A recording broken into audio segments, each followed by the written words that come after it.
इस अध्याय में हम जानेंगे कि इंद्र के द्वारा बालखिल्यों का अपमान करने पर उन्होंने तपस्या के प्रभाव से ही अरुण एवं गरुड़ की उत्पत्ति की थी। पिछले अध्याय में हमने जाना कि किस प्रकार अत्यधिक भूख से व्याकुल होने पर भी गरुड़ ने ब्राह्मणों को खाया नहीं और उनकी रक्षा की। शौनक जी ने पूछा, सूत नंदन, इंद्र का क्या अपराध और कौन सा प्रमाद था? बालखिल्य मुनियों की तपस्या के प्रभाव से गरुड़ की उत्पत्ति कैसे हुई थी? कश्यप जी तो ब्राह्मण है, उनका पुत्र पक्षीराज कैसे हुआ? साथ ही वह समस्त प्राणियों के लिए दुर्धर्ष एवं अवध्य कैसे हो गया? इस पक्षी में इच्छानुसार चलने तथा रुचि के अनुसार पराक्रम करने की शक्ति कैसे आ गई? मैं यह सब सुनना चाहता हूं। यदि पुराण में कहीं इसका वर्णन हो तो सुनाइए। उग्र श्रवा जी ने कहा, ब्राह्मण, आप मुझसे जो पूछ रहे हैं वह पुराण का ही विषय है। मैं संक्षेप में यह सब बातें बता रहा हूं, सुनिए। कहते हैं प्रजापति कश्यप जी पुत्र की कामना से यज्ञ कर रहे थे। उसमें ऋषियों, देवताओं तथा गंधर्वों ने भी उन्हें बड़ी सहायता दी। उस यज्ञ में कश्यप जी ने इंद्र को समिधा लाने के लिए काम पर नियुक्त किया। बालखिल्य मुनियों तथा अन्य देवगणों को भी यही कार्य सौंपा गया। इंद्र शक्तिशाली थे।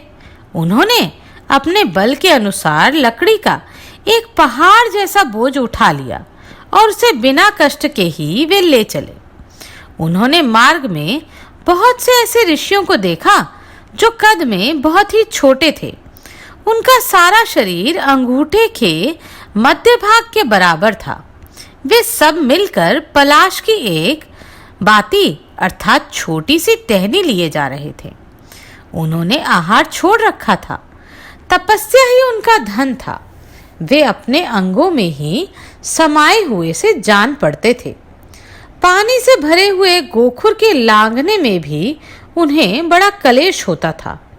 उसमें शारीरिक बल बहुत कम था। अपने बल के घमंड में मतवाले इंद्र ने आश्चर्यचकित होकर उन सबको देखा और उनकी हंसी उड़ाते हुए वे अपमान पूर्वक उन्हें लांघकर शीघ्रता के साथ आगे बढ़ गए। इंद्र के इस व्यवहार से बालखिल्य मुनियों को बड़ा रोष हुआ। उनके हृदय में भारी क्रोध का उदय हो गया।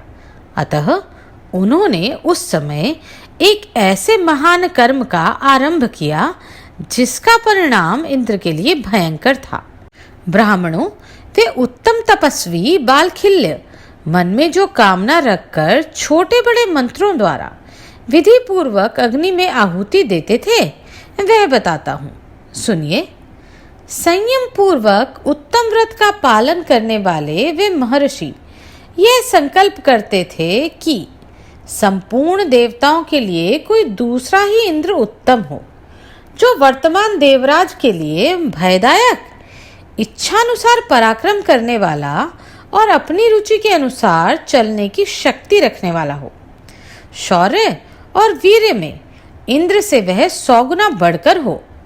उसका वेग मन के समान तीव्र हो। हमारी तपस्या के फल से अब ऐसा ही वीर प्रकट हो जो इंद्र के लिए भयंकर हो। उनका यह संकल्प सुनकर 100 यज्ञों का अनुष्ठान पूर्ण करने वाले देवराज इंद्र को बड़ा संताप हुआ। वे कठोर व्रत का पालन करने वाले कश्यप जी की शरण में गए।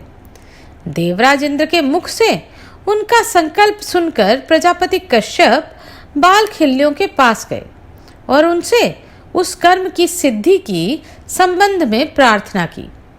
सत्यवादी महर्षि बालखिल्यों ने हाँ, ऐसी ही बात है कहकर अपने कर्म की सिद्धि का प्रतिपादन किया। तब प्रजापति कश्यप ने उन्हें सांत्वना पूर्वक समझाते हुए कहा, तपोधनो, ब्रह्मा जी की आज्ञा से ये पुरंदर तीनों लोगों के इंद्र बनाए गए हैं और आप लोग भी दूसरे इंद्र की उत्पत्ति के लिए प्रयत्नशील है। संत महात्मों, आप ब्रह्मा जी का वचन मिथ्या न करें। साथ ही मैं यह भी चाहता हूँ कि आपके द्वारा किया हुआ यह अभिष्ट संकल्प भी मिथ्या ना हो। अतः अत्यंत बल और सत्वगुण से संपन्न जो यह भावी पुत्र है वह पक्षियों का इंद्र हो। देवराज इंद्र आपके पास याचक बनकर आए हैं, आप इन पर अनुग्रह करें। महर्षि कश्यप के ऐसा कहने पर तपस्या के धनी बालखिल्य मुनि उन मुनि श्रेष्ठ प्रजापति का सत्कार करके बोले।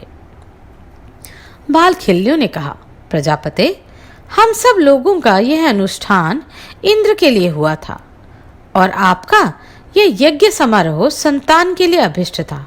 अतः इस फल सहित कर्म को आप ही स्वीकार करें और जिसमें सबकी भलाई दिखाई दे वैसा ही करें। उग्रश्रवाजी कहते हैं, इसी समय शुभ लक्षणा दक्ष कन्या कल्याणमयी विंता देवी, जो उत्तम यश से सुशोभित थी, पुत्र की कामना से तपस्या पूर्वक ब्रह्मचर्य का पालन करने लगी। ऋतुकाल आने पर जब वे स्नान करके शुद्ध हुई तब अपने स्वामी की सेवा में गईं। उस समय कश्यप जी ने उनसे कहा, देवी, तुम्हारा ये अभिष्ट समारंभ अवश्य सफल होगा। तुम ऐसे 2 पुत्रों को जन्म दोगी जो बड़े वीर और तीनों लोकों पर शासन करने की शक्ति रखने वाले होंगे। बालखिल्यों की तपस्या तथा मेरे संकल्प से तुम्हें 2 परम सौभाग्यशाली पुत्र प्राप्त होंगे जिनकी तीनों लोकों में पूजा होगी। इतना कहकर भगवान कश्यप ने पुनः विंता से कहा, देवी, यह गर्भ महान अभ्युदकारी होगा, अतः इसे सावधानी से धारण करो। तुम्हारे ये दोनों पुत्र संपूर्ण पक्षियों के इंद्रपद का उपभोग करेंगे। स्वरूप से पक्षी होते हुए भी इच्छानुसार रूप धारण करने में समर्थ और लोक संभावित वीर होंगे। विंता से ऐसा कहकर प्रसन्न हुए प्रजापति ने शतक्रतु इंद्र से कहा, पुरंदर, ये दोनों महापराक्रमी भ्राता तुम्हारे सहायक होंगे, तुम्हें इनसे कोई हानि नहीं होगी। इंद्र, तुम्हारा संताप दूर हो जाना चाहिए। देवताओं के इंद्र तुम ही बने रहोगे। एक बात ध्यान रखना, आज से फिर कभी तुम घमंड में आकर ब्रह्मवादी धर्मात्माओं का उपहास और अपमान न करना, क्योंकि उनके पास वाणी रूप अमोघ वज्र है तथा वे तीक्ष्ण कोप वाले होते हैं। कश्यप जी के ऐसा कहने पर देवराज इंद्र निशंक होकर स्वर्गलोक चले गए। अपना मनोरथ सिद्ध हो जाने से विंता भी बहुत प्रसन्न हुई। अपने 2 पुत्र उत्पन्न होने पर अरुण और गरुड़, जिनके अंग कुछ अधूरे रह गए थे, वे अरुण कहलाए। वे ही सूर्यदेव के सारथी बनकर उनके आगे आगे चलते हैं। भृगुनंदन, दूसरे पुत्र गरुड़ का पक्षियों के इंद्रपद पर अभिषेक किया गया। अब तुम गरुड़ का यह महान पराक्रम सुनो। उग्रश्रवाजी कहते हैं, द्विजश्रेष्ठ, देवताओं का समुदाय जब इस प्रकार भांति भांति के अस्त्र शस्त्रों से संपन्न हो युद्ध के लिए उद्यत हो गया, उसी समय पक्षीराज गरुड़ तुरंत ही देवताओं के पास जा पहुंचे। उन अत्यंत बलवान गरुड़ को देखकर संपूर्ण देवता कांप उठे। उनके सभी आयुध आपस में ही आघात प्रत्याघात करने लगे।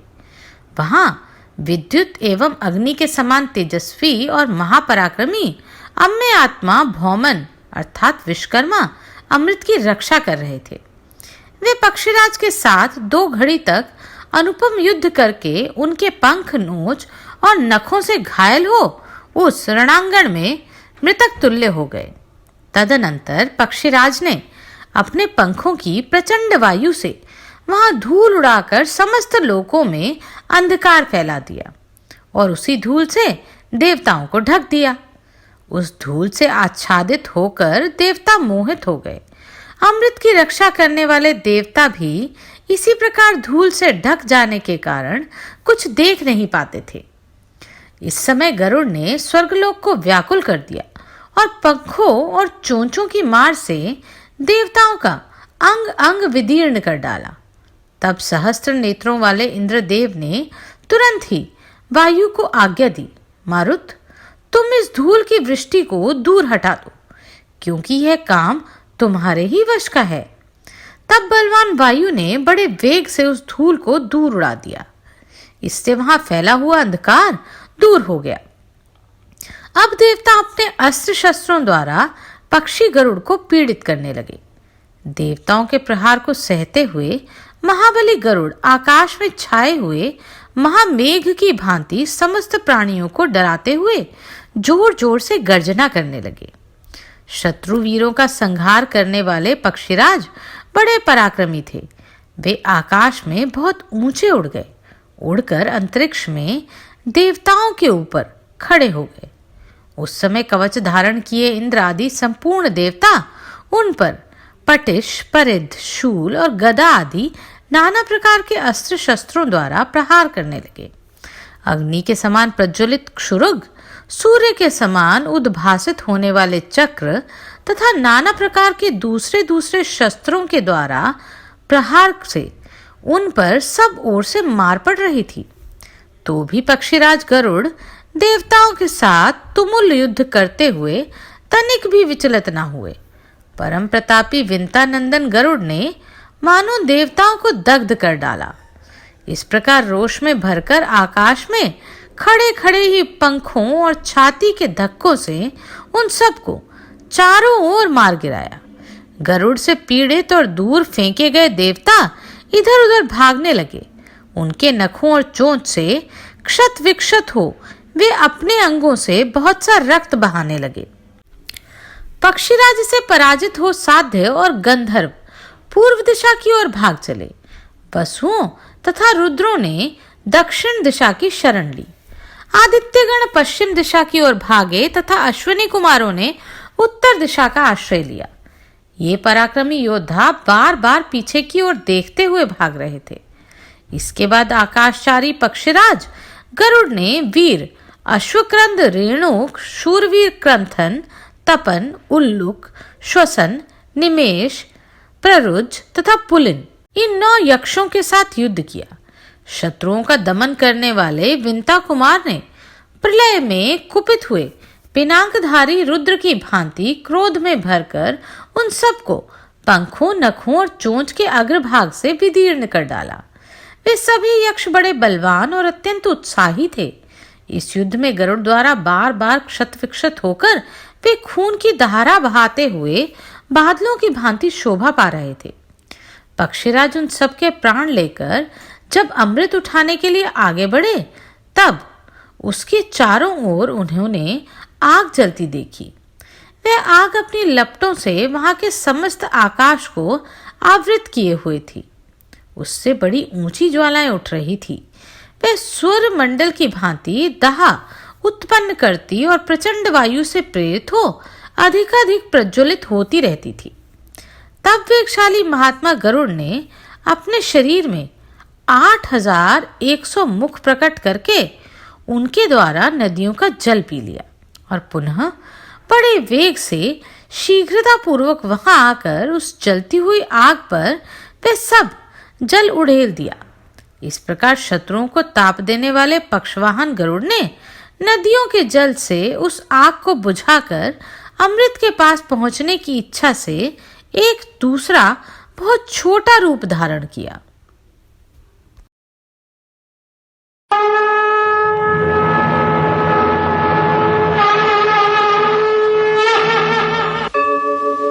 यदा यदा हि धर्मस्य ग्लानिर्भवति भारत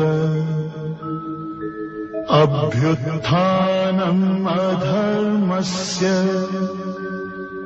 तदात्मानं सृजाम्यहम् परित्राणाय साधूनां विनाशाय च दुष्कृताम्